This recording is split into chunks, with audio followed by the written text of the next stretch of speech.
السلام علیکم۔ Bogie number 12 ایک دل کو چھو لینے والی تاریخی کہانی ہے جو 1947 کی آزادی کے وقت پر مبنی ہے۔ یہ کہانی ان لوگوں کی قربانیوں پر روشنی ڈالتی ہے جنہوں نے آزادی کے خواب دیکھے اور ان کی قیمت چکائی۔ ہندو مسلم فسادات، مذہبی تفریق اور خاندانوں کے بچھڑنے کا درد اس ناول کی روح ہے۔ یہ کہانی ان آنکھوں کی ہے جو خوابوں سے بھری تھیں اور ان دلوں کی جو وطن کے لیے دھڑکتے تھے۔ خواب ختم نہیں ہوتے، آنکھیں تبدیل ہو جاتی ہیں۔ اللہ کے نام، وہ جس نے لکھوایا اور وہی جو لکھوا رہا ہے۔ ہاں، ہم نے ملک کو بنتے دیکھا ہے، ہم نے جسم کا جلنا، اپنوں کا مرنا دیکھا ہے، میراث کا چھننا، لہو کا بہنا دیکھا ہے، تخت الٹتے دیکھا ہے، پھر وقت پلٹتے دیکھا ہے۔ ہاں، ہم نے ملک کو بنتے دیکھا ہے۔ لمحہ وہ کہ جب لہو کی بوند بوند گری تھی، ساعت وہ جب چادر کی عزت مری تھی، وقت کے نہا خانوں میں جب بے حسی پھیلی تھی۔ ہاں، ہم نے وہ وقت گزرتے دیکھا ہے۔ زندہ جسموں کو بن روح ہوتے دیکھا ہے، سیاہ کاروں کو بن ایوب پلتے دیکھا ہے، خطا کاروں کو پھر ہاتھ ملتے دیکھا ہے۔ ہاں، ہم نے ملک کو بنتے دیکھا ہے۔ وہ وقت تھا کاذب ماکر سا جب ہاتھ بھائی سے بہن کے چھوٹے۔ ہاں، ہم نے ملک کو بنتے دیکھا ہے۔ غور سے ہم کو دیکھو تم، پھر سوچ بدلتے دیکھو تم۔ میں ہوں کاری، وہ ہے لکھاری، یہ ہے احساس کی ماری۔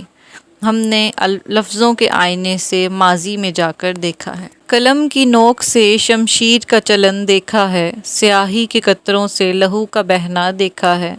ہم احساس کے ماروں نے جسموں کا کٹنا دیکھا ہے۔ اے لٹ چکے قافلوں، اے چھوٹے ہوئے ساتھیوں، اے ماؤں کے راج دلارو، اے بہنوں کے جوان بھائیوں، اے میراث لٹائے عزت فنا کر آئے ہوو، اے وطن چھوڑ نئی زمین بسانے آنے والیوں۔ ہم نے لفظوں سے، داستانوں سے تمہارا کرب پڑھا ہے، پھر درد کو تمہارے سہا ہے، دیوانے کے خواب کو یقین میں بدلتے دیکھا ہے۔ ہاں، ہم نے ملک کو بنتے دیکھا ہے۔ سن 1947۔ شہر لاہور۔ وقت رات کا آخری پہر۔ لاہور زندہ دالان لوگوں کا شہر، کھانے، روشنی، ثقافت اور محلوں کا شہر، اونچے محل، عالیشان درباروں کا شہر۔ شہر کی رونق تو ان دنوں میں ہوتی ہوگی جب بادشاہوں کے دربار لگا کرتے تھے، جب شاہی سواریاں لاہور کے سینے پر بھاری قدم دھرتے ہوئے گزرا کرتی ہوں گی، اور جب محل سے آتی نگھی کی شان میں مرد سر جھکا دیتے ہوں، جب آدھا لاہور محل کے پکوانوں کی خوشبو کو اپنے اندر سمو لیتا ہوگا۔ کچھ لوگ کہتے تھے یہ کیسا وقت تھا، بلکہ یہ وقت نہیں تھا، یہ خدا کا عذاب تھا۔ ہاں، یہ عذاب ہی تو تھا کہ لاہوری کھانا چھوڑ بٹوارے کی بات کرتے تھے، جب گلیوں میں نگاڑے نہیں، ریڈیو کی آواز گونجتی تھی، جب بڑے بوڑھے مدھم موسیقی چھوڑے آبائے قوم کے پیغام سنا کرتے تھے۔ لاہوریوں کی چمکتی آنکھیں اب آس زدہ تھیں، آزادی کی آس، شہر لاہور کی کونیت سے ہندوستان ہٹا کر پاکستان لگنے کی آس۔ وہ وقت بیت چکا تھا جب لاہور کے بازاروں میں چوڑیاں بکتی تھیں، یہ وہ وقت تھا جب اسلحے تیار کیے جا رہے تھے۔ کچھ کو لگتا تھا لاہور اسیب زدہ ہو گیا ہے، لیکن مرد مجاہد جانتے تھے کہ لاہور کو چن لیا گیا ہے، قربانیوں کے لیے، ملک کی بقا میں اپنا کردار ادا کرنے کے لیے۔ ہاں، رونقیں ماند ہوئی تھیں، لیکن وقتی طور پر۔ ہاں، کھانے کی خوشبو نے لاہور سے منہ موڑا تھا، لیکن واپسی دعوتوں کے ساتھ ہونی تھی۔ کیا وقت ہوگا جب دھول سے اٹے چہرے، جب جائیدادیں لٹائے ہوئے لوگ سرزمین لاہور پاکستان میں اپنے قدم دھریں گے، اور ان کی آنکھیں کہتی ہوں گی تمہیں پاکستان مبارک۔ تب لاہور کی رونق لوٹ آئے گی، تب امرتسر سے آئے مسلمان بھائیوں کے لیے دسترخوان سجیں گے، تب ہندوستان سے آئی اپنی دین شریک بہنوں کے لیے دوپٹوں کی حفاظت کے لیے اسلحہ کام آئے گا۔ ہاں، لاہور کی رونق ایک بار پھر لوٹ آئے گی۔ کہانی ایک چھوٹے کچے گھر سے شروع ہوتی ہے۔ کچی آبادی کے ایک کچے گھر میں صحن چارپائیوں سے بھرا پڑا تھا۔ ایک طرف کو ہوائی جھلی، جو کہ ایک قسم کا پنکھا ہوتی ہے، یوں کہ ایک بڑے سے لکڑی کے بانس کو صحن کے بیچوں بیچ لگایا جاتا ہے اور اس کے سر پہ کوئی بھی چادر اٹکا دی جاتی ہے۔ جھلی کے بانس کے ساتھ رسی سے گدھے کو باندھا جاتا ہے اور اس کی آنکھوں پر پٹی ہوتی ہے۔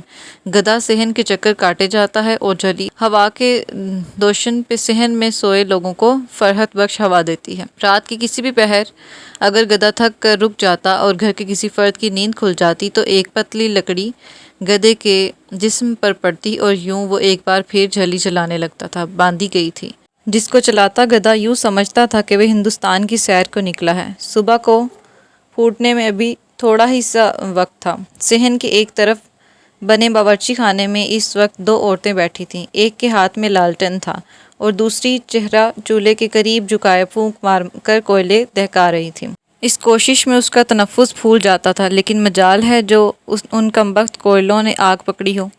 لالٹن والی لڑکی نے زور سے لالٹن کو زمین پر رکھا۔ دھپ کی آواز پہ اس کے سامنے بیٹھی عورت کو بے اختیار ہول اٹھے۔ مرن جوگی تیرے بابا اٹھ جائیں گے، ضعیف لڑکھڑاتی آواز میں تنبیہ کی گئی۔ اچھا ہی ہے اٹھ جائیں، بابا کو بھی پتہ لگ جائے صبح امرتسر جانا ہے اور یہاں میں خود کو دھوئیں میں جھونک رہی ہوں۔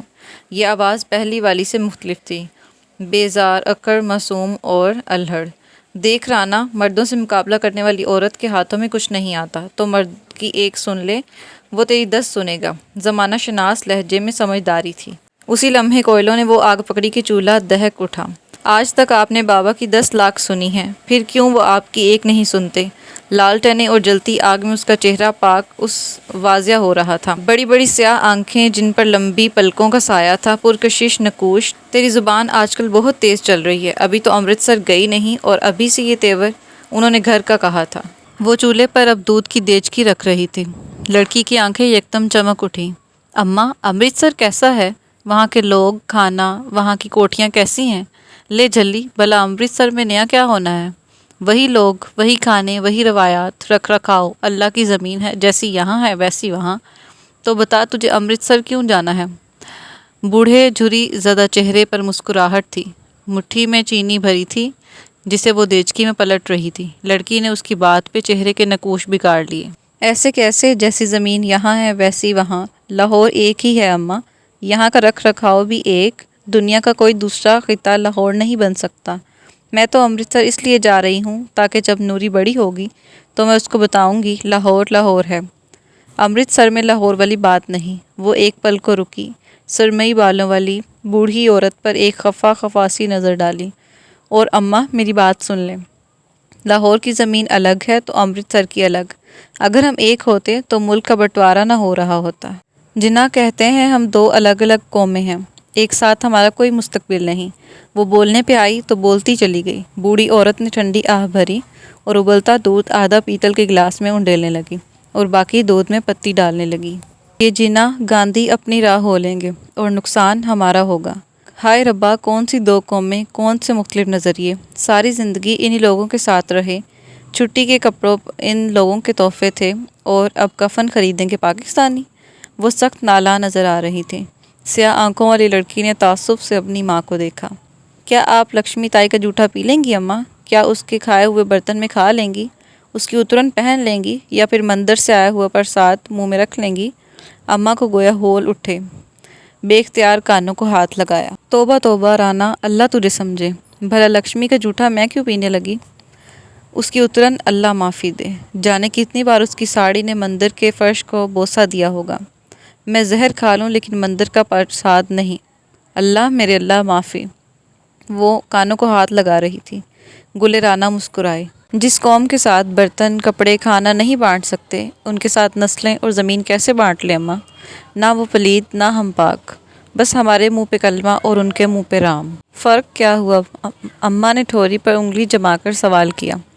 فرق یہ ہوا کہ جن قوموں کا مستقبل ساتھ نہیں، ان کا حال بھی ساتھ نہیں۔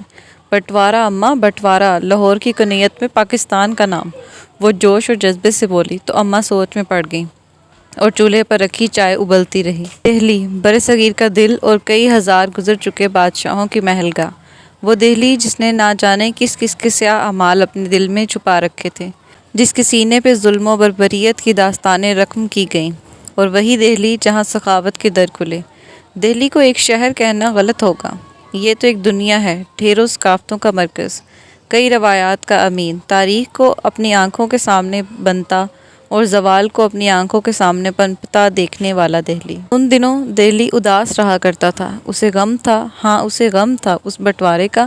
وہ اپنے لوگوں کو یہاں سے کسی پاکستان نامی سرزمین نہیں جانے دینا چاہتا تھا۔ دہلی اپنے پر رونق بازاروں کی رونق کو ختم ہوتے دیکھ رہا تھا۔ دہلی اپنے اندر بھی ثقافتوں کے زوال پہ افسردہ تھا۔ کیا دہلی واقعی افسردہ تھا یا اپنے سینے پہ پہنچی سازشوں سے دہلی کو بھی مسکرانا سیکھ چکا تھا؟ قدیم عمارت، بازاروں کی رونق، کھانوں کی خوشبو اور دہلی کی عظمت کا ذکر چھوڑ کر کہانی کی طرف بڑھوں تو ایک بوڑھی عمارت کہانی کا مرکز بننے کو بےتاب ہے۔ گول چکر دار زینے پار کرتے اوپری منزل پر قدم دھرو تو لکڑی کے دروازے والے ایک بڑے سے ہال میں اس وقت کئی لوگ جمع تھے۔ لمبی میز کمرے کے وسط میں رکھی تھی، جس کے اطراف میں مسلم لیگ کے نمائندان، مسلم لیگ کے لیڈر بیٹھے تھے۔ سفید کرتے، سیاہ واسکٹ اور مخملی ٹوپیاں سر پر رکھے سیاست دان کم، مرد مجاہد زیادہ، ایسا ہی ایک نوجوان پورے قد کے ساتھ کھڑا تھا۔ وہیں جہاں میز ختم ہوتی تھی اس کے چہرے پر جوش بھرا تھا۔ اور میں کامل ہشام آپ سب کو یقین دلاتا ہوں کہ بس انہی چند ماہ کے دوران ہم سب ایک نئی سرزمین پر قدم رکھیں گے، وہ جو نئی ہو کر بھی اپنی ہوگی۔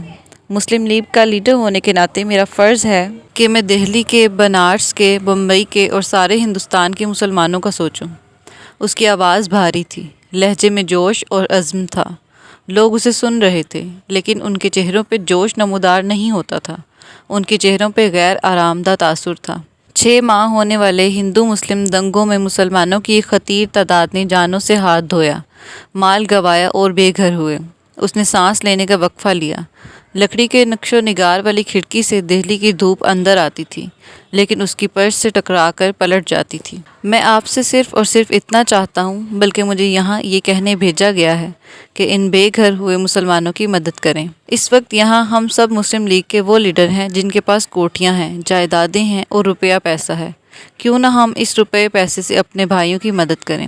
کیا خیال ہے لیگ کے رہنماؤں؟ دفتر میں گونجتی اس کی بھاری آواز خاموش ہوئی، اب کہ اس کی نظریں بولتی تھیں۔ وہ جواب طلب نگاہوں سے سفید لباس والے لیگیوں کو دیکھ رہا تھا۔